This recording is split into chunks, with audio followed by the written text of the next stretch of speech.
പാലക്കാടേക്ക് ഒരിക്കൽ കൂടി പോകേണ്ടതുണ്ട്. അരുൺ ആലത്തൂർ തയ്യാറാണ്. അരുൺ, നമ്മൾ നേരത്തെ സൂചിപ്പിച്ചു, അവിടെ പലയിടങ്ങളിലും യന്ത്ര തകരാർ റിപ്പോർട്ട് ചെയ്യപ്പെടുന്നു. ചിലയിടങ്ങളിൽ അത് പരിഹരിക്കുന്നു, പിന്നീട് വീണ്ടും പോളിംഗ് ആരംഭിക്കുന്നു. എന്നാൽ ആദ്യം തുടങ്ങിയ പോളിംഗ് പിന്നീട് അവിടെ മന്ദഗതിയിലേക്ക് കാര്യങ്ങൾ എത്തുന്നു. പല പോളിംഗ് സ്റ്റേഷനുകളിലും മുന്നിലും ഈ വോട്ടർമാരുടെ നീണ്ട നിരയൊക്കെ കാണാമെന്നുള്ളതാണ്. എങ്ങനെയാണ് ഈ ആദ്യത്തെ 1.5 മണിക്കൂറിനോട് കാര്യങ്ങൾ അടുക്കുമ്പോഴുള്ള അവിടുത്തെ ഒരു തെരഞ്ഞെടുപ്പ് കാഴ്ചകളും മറ്റും? രാഖി, ഇപ്പോൾ ഏറ്റവും പുതുതായിട്ട് നമുക്ക് 1 മണിക്കൂർ പിന്നിടുമ്പോൾ പാലക്കാട്ടെ ഈ പോളിംഗ് ശതമാനം എന്നുള്ളത് 3.18% മാറിയിരിക്കുന്നു എന്നുള്ളതാണ്. ഏതായാലും രാവിലെ തന്നെ നല്ല രീതിയിൽ എല്ലാ പോളിംഗ് ബൂത്തുകൾക്ക് മുന്നിലും വലിയ തിരക്ക് അനുഭവപ്പെടുന്ന സാഹചര്യം തന്നെയാണ് നമുക്ക് കാണാൻ സാധിക്കുന്നത്. നേരത്തെ പറഞ്ഞതുപോലെ പലയിടങ്ങളിലും ഈ പോളിംഗ് മെഷീനിൻ്റെ കംപ്ലൈൻറ്റുകളും ഇപ്പോൾ പുറത്തു വരുന്നുണ്ട്. അതിൽ ചിലയിടങ്ങളിലൊക്കെ പരിഹരിച്ചിട്ടുണ്ട്. പാലക്കാട് പുതുനഗരം പടിഞ്ഞാറെ തറയിൽ വോട്ട് യന്ത്രം തകരാറിലായിട്ടുണ്ട്. മന്ദഗതിയിലാണ് അവിടെ പോളിംഗ് പുരോഗമിക്കുന്നത്. പോളിംഗ് സ്റ്റേഷന് മുന്നിൽ വോട്ടർമാരുടെ നീണ്ട നിര അവിടെ കാണാൻ സാധിക്കുന്നുണ്ട്. ഒപ്പം ആനക്കര പഞ്ചായത്തിലെ Malamalkkavu ward booth 1 voting machine തകരാറായിട്ടുണ്ട്. അവിടെ പോളിംഗ് വൈകുകയും ചെയ്തു. അല്പസമയം മുൻപ് ഈ യന്ത്ര തകരാർ അവിടെ പരിഹരിച്ചു എന്നുള്ളതാണ് അറിയാൻ സാധിക്കുന്നത്. അതേസമയം തന്നെ മറ്റ് ചില ഇടങ്ങളിലും സമാന രീതിയിൽ പോളിംഗ് വൈകുന്നു എന്നുള്ളത് തന്നെയാണ്. ഏതായാലും രാവിലെ വോട്ടർമാരുടെ വലിയ തിരക്ക് എല്ലാ പോളിംഗ് ബൂത്തിലും അനുഭവപ്പെടുന്നു എന്നുള്ളത് തന്നെയാണ്. കരിമ്പ പഞ്ചായത്തിലെ ഈ കള്ളവോട്ടിനുള്ള ഒരു ശ്രമം നടന്നു എന്നുള്ള ഒരു റിപ്പോർട്ട് കൂടിയുണ്ടല്ലോ. ലീഗ് പ്രവർത്തകരെ പിടികൂടി എന്നുള്ളത് എങ്ങനെയാണ് അവിടുത്തെ ഒരു അവസ്ഥ? പോലീസൊക്കെ സ്ഥലത്തെത്തിയോ?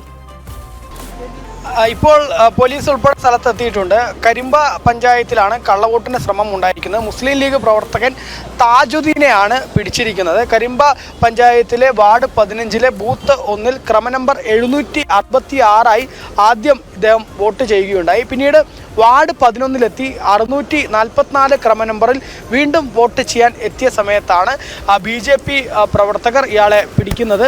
തുടർന്ന് പോലീസിനെ വിവരം അറിയിക്കുകയായിരുന്നു. ഏതായാലും പോലീസ് എത്തി ഇത് പരിശോധിക്കുന്നു. അതായത് ഇയാളെ കള്ളവോട്ട് ചെയ്യാനുണ്ടായത് അയാളുടെ ID കാർഡും മറ്റും രേഖകളും അതുപോലെ തന്നെ നേരത്തെ ഇയാൾ വോട്ട് ചെയ്തതുമായി ബന്ധപ്പെട്ട കാര്യങ്ങളൊക്കെ പരിശോധിക്കുന്നു എന്നുള്ളതാണ്. ഏതായാലും മുസ്ലിം ലീഗിൻ്റെ പ്രവർത്തകനാണ് ഈ ഇത്തരത്തിൽ കള്ളവോട്ട് ചെയ്യാൻ ശ്രമിച്ചു എന്നുള്ള പരാതി ഇപ്പോൾ ഉയർന്നിരിക്കുന്നത് കരിമ്പ പഞ്ചായത്തിൽ എന്നുള്ളതാണ്. ഏതായാലും ഇത്തരത്തിലുള്ള ഈ ജനാധിപത്യത്തെ അട്ടിമറിക്കുന്ന തരത്തിലുള്ള ശ്രമങ്ങൾ, കള്ളവോട്ട് ശ്രമങ്ങളും മറ്റുമൊക്കെ ഒരു വശത്ത് നടക്കുന്നു. മറുവശത്താണെങ്കിൽ പലയിടത്തും യന്ത്ര തകരാറുകളും മറ്റുമുണ്ട്. അത് പരിഹരിക്കുന്നതിന് വേണ്ടിയുള്ള ശ്രമങ്ങൾ നടക്കുന്നു എന്നുള്ളതാണ് അധികൃതർ പറയുന്നത്. ഏതായാലും ജില്ലയുടെ വിവിധ ഭാഗങ്ങളിൽ പോളിംഗ് മികച്ച രീതിയിൽ തന്നെ ഇപ്പോൾ പുരോഗമിക്കുന്ന കാഴ്ച തന്നെയാണ് ഉള്ളത്. അതേസമയം തന്നെ ഇത്തവണ ഈ തെരഞ്ഞെടുപ്പിൽ വലിയ പ്രതീക്ഷ തന്നെയാണ് എല്ലാ മുന്നണികൾക്കും ഉള്ളത്.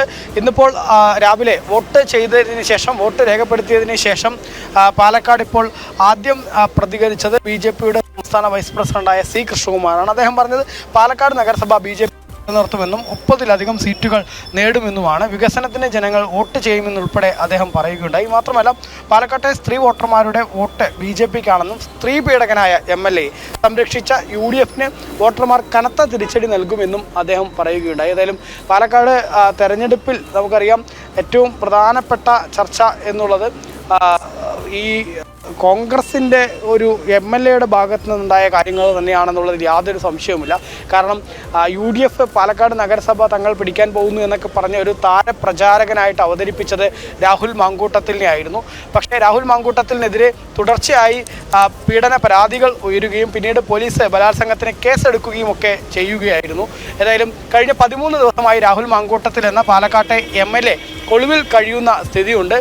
ഇന്നലെ ഇപ്പോൾ രാഹുലിനെതിരായ 2 പരാതികളിൽ ഒന്നിൽ മുൻകൂർ ജാമ്യം ലഭിക്കുകയുണ്ടായിട്ടുണ്ട്. അതായത് 2ാമത്തെ കേസിലാണ് രാഹുലിന് മുൻകൂർ ജാമ്യം ലഭിച്ചത്. അതുകൊണ്ട് തന്നെ ഈ ഒളിവിൽ കഴിയുന്ന രാഹുൽ മാങ്കൂട്ടത്തിൽ പാലക്കാട്ടേക്ക് എത്തുമോ, വോട്ട് രേഖപ്പെടുത്തുമോ എന്നുള്ളതും ഏവരും ഉറ്റുനോക്കുന്ന കാര്യമാണ്. ഒപ്പം കോൺഗ്രസിൻ്റെ നേതാക്കൾക്ക് ഷാഫി പറമ്പിൽ ഉൾപ്പെടെ, ഇപ്പോൾ ഞാൻ നിൽക്കുന്ന IMA ഹാള്, അവിടെ ഷാഫി പറമ്പിൽ ഉൾപ്പെടെ അല്പസമയത്തിനകം വോട്ട് രേഖപ്പെടുത്താൻ എത്തുമെന്നാണ് അറിയാൻ കഴിയുന്നത്. അങ്ങനെയെങ്കിൽ ഷാഫി പറമ്പിൽ ഉൾപ്പെടെ ഈ രാഹുൽ മാങ്കൂട്ടത്തിലുമായി ബന്ധപ്പെട്ട വിഷയങ്ങളിൽ എന്താണ് പ്രതികരിക്കാനുള്ളത് എന്നുൾപ്പെടെയുള്ള കാര്യങ്ങൾ അറിയേണ്ടതായിട്ടുമുണ്ട്. ഏതായാലും പാലക്കാടിനെ സംബന്ധിച്ചിടത്തോളം പാലക്കാട് നഗരസഭയിൽ ഇത്തവണ വലിയ പ്രതീക്ഷയിലാണ് BJP. കഴിഞ്ഞ തവണ 28 സീറ്റുകളായിരുന്നെങ്കിൽ ഇത്തവണ 30-ലധികം സീറ്റുകൾ നേടും എന്നുള്ളതാണ് ഇന്നിപ്പോൾ രാവിലെ വോട്ട് രേഖപ്പെടുത്തിയ C. കൃഷ്ണകുമാർ ഉൾപ്പെടെ പറഞ്ഞത്.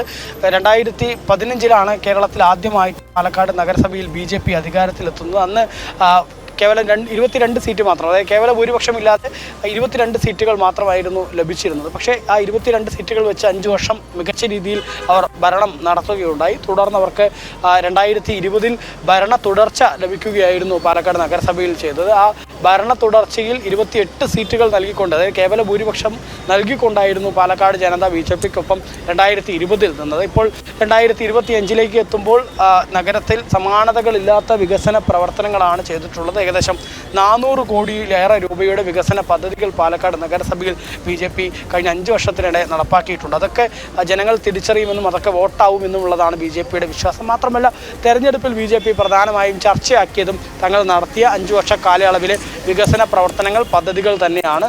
നഗരത്തിലെ അമൃത് പദ്ധതിയിൽ ഉൾപ്പെടെ എല്ലാ വീടുകളിലും 99% വീടുകളിലും കുടിവെള്ളം എത്തിച്ചതാണെങ്കിലും, ഒപ്പം മറ്റ് പദ്ധതികൾ നഗരത്തിൽ എസ്കലേറ്റർ സ്ഥാപിച്ചതാണെങ്കിലും, അതുകൂടാതെ തന്നെ പലതരത്തിലുള്ള വികസന പദ്ധതികൾ നഗരത്തിൽ നടപ്പാക്കിയത്. കേരളത്തിൽ തന്നെ സാനിറ്ററി നാപ്കിനിൻ്റെ സംസ്കരണ കേന്ദ്രം അത് കേരളത്തിൽ ആദ്യമായിട്ട് നടപ്പാക്കുന്നത് പാലക്കാട് നഗരസഭയാണ്.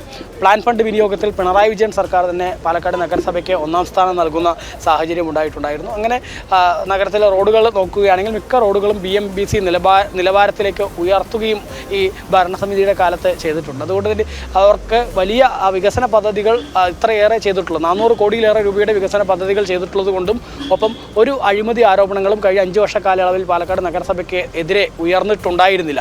അതൊക്കെ അവരെ സംബന്ധിച്ചിടത്തോളം വലിയ ആത്മവിശ്വാസം അവർക്ക് പകരുന്നു. തുടർ ഭരണം വലിയ മികച്ച ഭൂരിപക്ഷത്തോടെ 30-ലധികം സീറ്റുകൾ നേടി തുടർ ഭരണം ലഭിക്കും എന്നുള്ളതാണ് അവരുടെ പ്രതീക്ഷ. അതേസമയം തന്നെ കോൺഗ്രസിനാണെങ്കിൽ ഈ രാഹുൽ മാങ്കൂട്ടത്തിലുമായി ബന്ധപ്പെട്ട വിവാദങ്ങൾ വലിയ തലവേദന സൃഷ്ടിച്ചിട്ടുണ്ട് എന്നുള്ളതിൽ യാതൊരു സംശയവുമില്ല. കാരണം രാഹുൽ മാങ്കൂട്ടത്തിൻ്റെ ഒരു താരപ്രചാരകനായിട്ട് ഇറക്കിക്കൊണ്ടായിരുന്നു പാലക്കാട് നഗരസഭയിൽ ഉൾപ്പെടെ BJPക്കെതിരെ ഈ നഗരസഭ തങ്ങൾ തിരിച്ചു പിടിക്കുന്നു എന്ന് പറഞ്ഞ് കോൺഗ്രസ് പ്രചാരണം നടത്തിയത്. പക്ഷേ അവർക്ക് പിന്നീട് അത് തിരിച്ചടിയാവുന്ന സ്ഥിതിയായിരുന്നു ഉണ്ടായത്.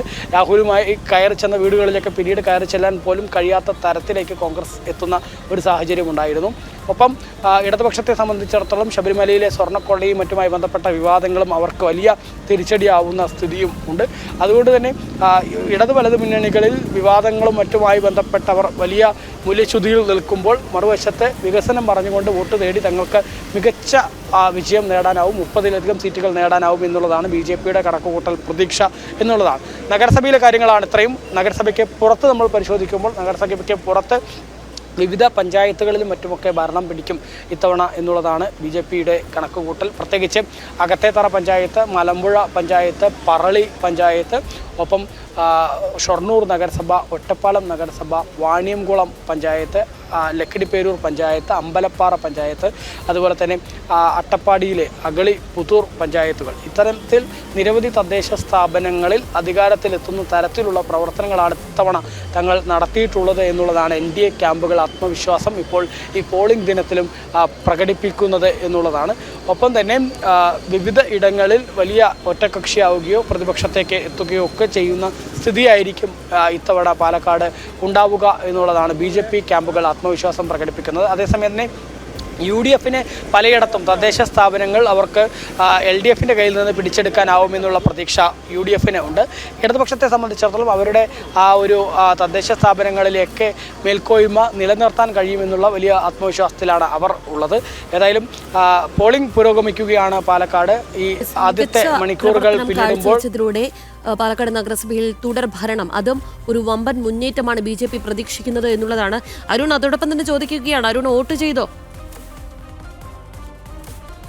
ഇതാക്കി ഞാൻ വോട്ട് ചെയ്തിട്ടില്ല. എൻ്റെ വോട്ടുള്ളത് പാലക്കാട് ആലത്തൂരിലാണ്. ആലത്തൂർ ഗ്രാമപഞ്ചായത്തിലെ 1ാം വാർഡിലാണ് വോട്ടുള്ളത്. അതുകൊണ്ട് തന്നെ പാലക്കാട് നഗരത്തിലാണ് ഇപ്പോൾ രാവിലെ. നമുക്ക് ഉച്ചയ്ക്ക് ശേഷം പോയി വോട്ട് രേഖപ്പെടുത്താമെന്നാണ് കരുതുന്നത്. പ്രത്യേകിച്ച് പാലക്കാട് നിന്ന് മാറി നിൽക്കാൻ കഴിയാത്ത സ്ഥിതിയാണ് നിലവിലുള്ളത്. കാരണം രാഹുൽ മാങ്കൂട്ടത്തിലൊക്കെ ഒളിവിൽ നിന്ന് പുറത്ത് ചാടി പാലക്കാട്ടേക്ക് എത്തുമ്പോൾ നമ്മളിവിടെ തന്നെ വേണമെന്നുള്ളത് കൊണ്ടും രാഹുലിന് ഇപ്പോൾ ഉണ്ടായിട്ടുള്ള കോടതി വിധിയിലും അതുപോലെ ഇങ്ങനെ നിരവധി സ്ത്രീകളുടെ പീഡന പരാതിയൊക്കെ വരുമ്പോൾ അതിൽ രാഹുലിന് കൃത്യമായി എന്താണ് പറയാനുള്ളത്, ഇങ്ങനെ ഒരു MLA 13 ദിവസം ഒളിവിൽ കഴിഞ്ഞ ആ ഒളിവ് ജീവിതത്തിൽ എന്താണ് രാഹുലിൻ്റെ ഭാഗം എന്നുള്ളത് ഉൾപ്പെടെ നമുക്ക് അറിയേണ്ടതായിട്ടുണ്ട്. അതുകൊണ്ട് തന്നെ പാലക്കാട് തന്നെ ഇപ്പോൾ ഏതായാലും തുടരുകയാണ്. ഉച്ചയ്ക്ക് ശേഷം വോട്ട് രേഖപ്പെടുത്താമെന്നാണ് കരുതുന്നത്. കുടുംബസമേതം പോയി അരുൺ തീർച്ചയായും പോയി വോട്ട് ചെയ്യുക എന്നുള്ളതാണ്.